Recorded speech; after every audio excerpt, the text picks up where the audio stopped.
Hello my dumplings and welcome again to my channel.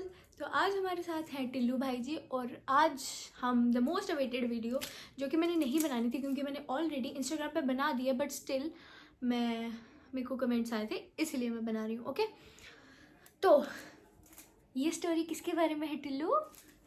This story is about how we met, मतलब कैसे चारवी पहले miss चारवी थी और फिर वो मिसेस निखिल शर्मा बनी। ओके, सो शुरू करें। पहले मैं इनका इंट्रो दूंगी। माय नेम इज टिल्लू, हाय। आप लोगों से मिलके बहुत अच्छा लगा और आगे भी लगेगा। ओके, तो टिल्लू को रखते हैं साइड पर और अब हम शुरू करते हैं। तो कुछ स्टोरी हम पहले जो पूछते हैं कि आप दोनों में एज गैप कितना है, तो हम दोनों में 6 ईयर्स का एज गैप है। मेरे हस्बैंड मुझसे 6 ईयर्स बड़े हैं। और क्या पूछते हो कि आप लोग मिले कहाँ से, तो हम इंस्टाग्राम के थ्रू मिले। तो हमारा कुछ इस हिसाब से शुरू हुआ कि मैंने जम्मू के एक इन्फ्लुएंसर हैं जिनका नाम है साहिल जेरी, उनको फॉलो। सॉरी, मेरे फ़ोन की स्पेस फुल हो गई थी, मैंने अभी डिलीट की। हाँ, तो हम थे कि मैंने जो एक इन्फ्लुएंसर हैं उनको फॉलो करके रखा था, जिनका मैंने आपको नाम बता दिया। तो उन्होंने एक दिन ना स्टोरी चढ़ाई मेरे हस्बैंड की, ठीक है। तो वो एक डांस वाली रील थी, मैं उस रील को डाउनलोड करके यहाँ पे लगा दूँगी या उसका वो कवर लगा दूँगी। तो जब उन्होंने वो लगाया तो उन्होंने ना उसके नीचे लिखा कि फॉलो करो फौजी साहब को। तो मेरे को ना अंदर से क्यूरियोसिटी हुई कि इस लड़के को फौजी साहब क्यों बोला, क्योंकि ये तो दिखता ही नहीं है फौजी जैसा, ये तो एक नॉर्मल लड़का जो बोला तो चाहिए बट जैसे छपरी से होते हैं वैसे लगता है। तो भाई इसको क्यों बोला, क्योंकि जो वीडियोस उसमें लग भी रहे थे। तो मैं क्या किया, मैंने स्टॉक करना शुरू किया। मैंने हाईलाइट से लेके ऊपर से लेके एंड तक सारा देख लिया।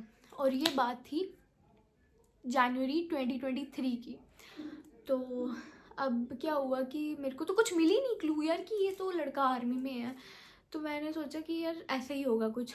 फिर ना इनको पता लग गया कि मैं इनको स्टॉक करी, क्योंकि मेरे को जो जो इनकी रील अच्छी लगती थी मैं लाइक करती जाती थी। तो ये मुझे ना स्टॉकर करके मैसेज करते थे और वो मैं एक्सेप्ट नहीं करती थी मैसेज, ठीक है। फिर वन रैंडम डे मेरे को ना इनकी एक रील शो हुई। वो रील भी मैं यहाँ पे पक्का लगाऊंगी, ठीक है। उस रील की वजह से मैं फंसी और उस रील में मैंने कमेंट कर दिया, यस, एक कमेंट और ये हुआ और ये भी हो गया, है ना। तो वो रील थी और उस पर मैंने कमेंट किया और मेरे को लगा नहीं था कि ये मुझे कमेंट बैक करेंगे, बट फिर भी इन्होंने मुझे कमेंट बैक कर दिया। और मैंने कमेंट क्या किया, this melted the heart of all the girls. और इन्होंने आगे से किया योर्स मेल्टेड, तो मैंने फिर भी लिख दिया यस। और जब मैंने आगे से लिखा फिर इन्होंने लिखा हाँ दिख रहा है, फॉलो भी नहीं किया हुआ।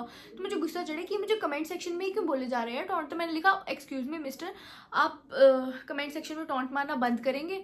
तो इन्होंने मेरे को फिर कमेंट बैक किया और लिखा जट शरियाम तगा कर दा। भाई मेरा दिमाग वहाँ से हो चुका था ख़राब। मैंने बोला तू रुक, तेरे को मैं डीएम में आके बताती हूँ, तू रुक। मैं डायरेक्ट किया, मैसेज किया, वहाँ पे अच्छी खासी लड़ाई की एंड आई ब्लॉक्ड हिम।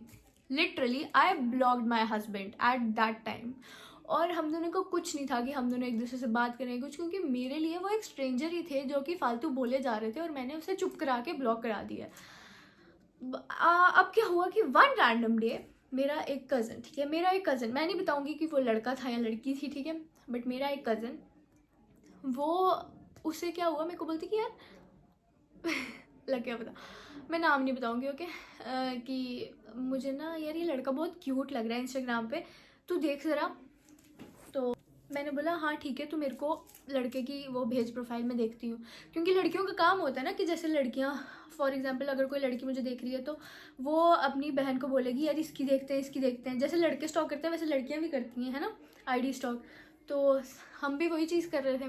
तो मैंने बोला मुझे भी देखना है कैसा है क्या। मेरे को ना उसने 3-4 पोस्ट भेजी, बट उस पोस्ट में क्या हुआ कि वो अनअवेलेबल शो हो मुझे। मैंने बोला यार ये क्यों शो हो रहा है भला। तो अब मैंने बोला रुक तू मुझे अपनी आईडी दे। उसने मुझे अपनी आईडी दी।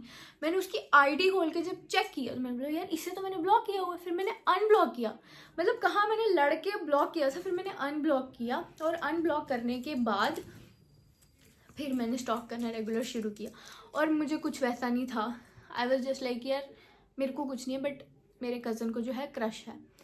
अब वहाँ से ना मतलब मैं देखती रहती थी तो इनको भी पता लग गया। फिर इन्होंने ना मेरे को स्टोरी रिप्लाई जब करना शुरू किया तो मैं तब थोड़ी बहुत ऐसे इग्नोर ही करती थी। बट एक दिन मेरी इन्होंने मेरे को ना क्लोज स्टोरी में डाल दिया और वहाँ पे अपनी यूनिफॉर्म में पिक्चर डाल दी। जब वो वहाँ पिक्चर आई तो मेरे को तब पता चला कि भाई ये तो सच में आर्मी में है। मैं तो पता नहीं क्या क्या बोल दिया इसे। तो फिर मैंने इनिशिएटिव लिया और मैंने जाकर सॉरी बोला कि मैंने बहुत कुछ बोल दिया था, I am really very sorry.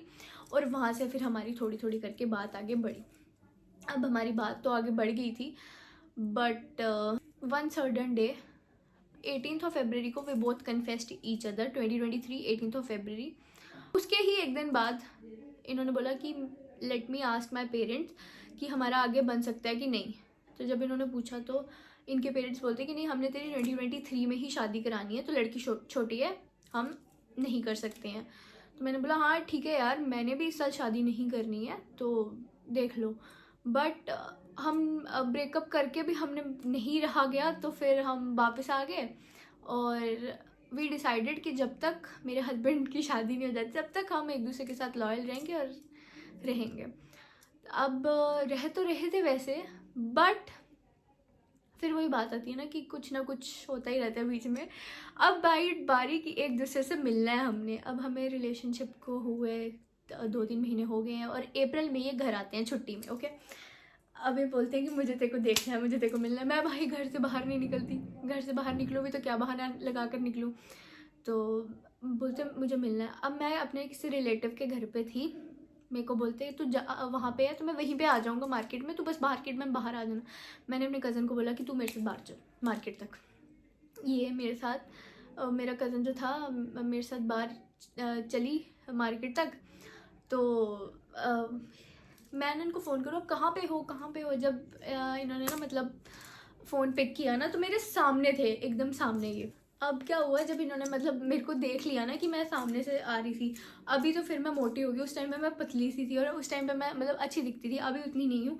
तो लिटरली मैं खुद की तारीफ़ नहीं करी, बट जब इन्होंने फर्स्ट टाइम मुझे देखा ये ऐसे थे, ऐसे इश्क वाला लव है ना टिल्ली, सुनना ना मम्मी पापा की स्टोरी, तो इधर ही बैठ। तो जब इन्होंने पहली बार मेरे को देखा तो ये ऐसे वो हो गए, एकदम शक्ल से ही दिख रहा था। बाद में को फ़ोन करके बोलते यार चारवी तो कितनी सुंदर है, यार चारवी तो कितनी सुंदर है, ऐसे कर करके। तो यार और मेरे को पहले ही दिन जब पहली बार ये मिले ना, तो पहली बार ये मिल के बोलते अगले रात को फ़ोन करके, जा तू अपने मम्मी पापा को मेरे बारे में बता दे, हमने शादी करनी है। And I was like what, पागल है क्या बंदा, रात को मेरे को फ़ोन करके बोले हमने शादी करनी है। तो मैंने फिर भी नहीं बताया। मैंने बोला यार लड़कों का क्या भरोसा, मैं क्यों करूँ भरोसा। फिर क्या हुआ कि अब इन्होंने बहुत मुझे कन्विंस करने का ट्राई किया, मिल, बट मैं उस छुट्टी में नहीं मिली। मैं बस वही एक दूसरे को देखा और बस। उसके बाद क्या हुआ, अब मई में ये वापस चले गए। 18th of April को ये छुट्टी आए थे और 18th of May को ये वापस चले गए। 2023 की बात हो रही है ये। अब टाइम निकल रहा था। अब वन सर्टन डे हाँ हमारा रिलेशनशिप में कुछ टकराव आया, हमारे बीच थर्ड व्हीलिंग हुई किसी चीज़ की। अब वो थर्ड व्हीलिंग क्या थी कि इनकी फैमिली ने इनका रिश्ता कहीं और फिक्स कर दिया। एंड आई वॉज शॉक्ड कि यार ये क्या हो गया। तो मैं उस टाइम पे मैं यार कुछ तो पंगा है अब यहाँ पे, बट ये मुझे बताए ना, मुझे ना कहीं से ऐसे लग रहा था कि यार हो गया, ये मुझे खुद से नहीं बता रहे थे, ये कंटिन्यू रख रहे थे मेरे साथ। बट मुझे फिर भी पता लग गया कि है भाई। अभी के लिए इतना ही, और उसके बाद जो नेक्स्ट होगा वो हम नेक्स्ट पार्ट में शुरू करेंगे, ठीक है। तब तक के लिए bye bye and take care. अब जब मेरे हस्बैंड आ जाएंगे तो फिर मैं बताऊंगी कि कैसे उस वाली सिचुएशन से हमने कॉप अप किया था और कैसे हम यहाँ तक पहुँचे थे। तब तक के लिए तुम सस्पेंस बनाए रखो, ओके।